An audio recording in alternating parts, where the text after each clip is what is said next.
So merong nagtanong ano daw ang agency namin o agency ng wife ko at paano kami nakakuha ng housing? Magandang tanong. Well, ang agency ng asawa ko is Epic or Vintage sa Pilipinas or ABA diyan sa Pilipinas. Tapos ako naman wala akong agency so ako um, dahil sa asawa ko so nakapunta kami dito.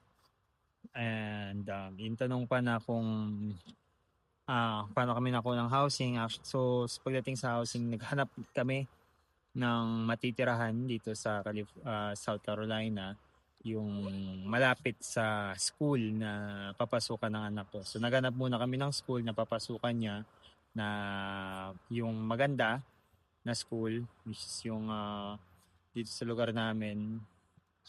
And then saka kami naghanap ng school doon around the district nun.